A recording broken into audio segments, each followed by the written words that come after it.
Welcome to new TV Telugu. భారతదేశం గర్వించదగ్గ శాస్త్రవేత్త మాజీ రాష్ట్రపతి డాక్టర్ ఏపీజే అబ్దుల్ కలాం జీవితం చాలా మందికి ఆదర్శం.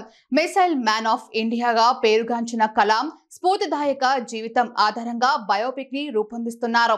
ఈ చిత్రానికి కలాం అనే టైటిల్ ను ఖరారు చేశారు. ఇందులో ప్రముఖ నేషనల్ అవార్డ్ విన్నింగ్ నటుడు ధనుష్ ప్రధాన పాత్ర నటించడం విశేషం. ఈ ప్రతిష్టాత్మక ప్రాజెక్టును కేన్స్ ఇంటర్నేషనల్ ఫిలిం ఫెస్టివల్ లో అధికారికంగా ప్రకటించారు. ఆ తర్వాత ఆసక్తికరమైన ఫస్ట్ లుక్ పోస్టర్ ను కూడా విడుదల చేశారు. ఇక ధనుష్ బర్త్డే సందర్భంగా కలాం మూవీ నుంచి ధనుష్ కు సంబంధించిన పోస్టర్ విడుదల చేశారు.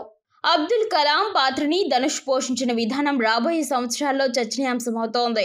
త్వరలోనే కలాం మూవీ షూటింగ్ ప్రారంభం కానుందని మేకర్స్ ప్రకటించారు. ఇప్పుడు ఈ పోస్టర్ నెట్టింటా వైరల్ అవుతోంది. ఈ చిత్రానికి తానాజీ, ఆదిపురుష్ సినిమాలతో గుర్తింపు పొందిన ఓం రౌత్ దర్శకత్వం వహించారు. Abhishek Agarwal Arts, AK Entertainments, T Series సంస్థలు కలిసి ఈ సినిమా నిర్మాణ బాధ్యతలు చేపట్టాయి. నిర్మాతలుగా అభిషేక్ అగర్వాల్, అనిల్ సుంకర, భూషణ్ కుమార్, క్రిషన్ కుమార్ వ్యవహరిస్తున్నారు. రామేశ్వరం నుంచి రాష్ట్రపతి భవన్ వరకు ఒక మహోన్నత ప్రయాణం త్వరలో ప్రారంభమవుతోంది. భారత మిసైల్ మ్యాన్ వెండి తెరపైకి రాబోతున్నారు. ప్రేక్షకులు ఈ సినిమా కోసం ఎంతో ఆసక్తిగా ఎదురుచూస్తున్నారు.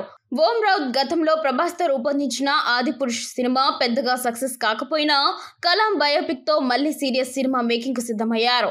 ఆయన ఫిల్మోగ్రఫీ చూస్తే ఎక్కువగా జీవిత చరిత్రనే తెరకెక్కించారు. బాలగంగాధర్ తిలక్ బయోపిక్ గా లోకమాన్య, తానాజీ కత్తో హిస్టారికల్ మూవీ, శ్రీరాముడి స్టోరీతో ఆదిపురుష్ సినిమాలు రూపొందించారు. ఇప్పుడు కలాం బయోపిక్ బాధ్యతను భుజానికి ఎత్తుకోగా ఈ సినిమాతో తన సత్తా చాటాలని కోరుకుంటున్నారు. రామేశ్వరంకి చెందిన కలాం నిరాడంబర కుటుంబం నుంచి వచ్చి డిఆర్డిఓ, ఐఎస్ఆర్ఓ లాంటి ప్రతిష్టాత్మక సంస్థల్లో పనిచేసి దేశానికి అద్భుతమైన సేవలందించారు అబ్దుల్ కలాం. భారతదేశ 11వ రాష్ట్రపతిగా ఒక గొప్ప శాస్త్రవేత్తగా గుర్తింపు పొందారు.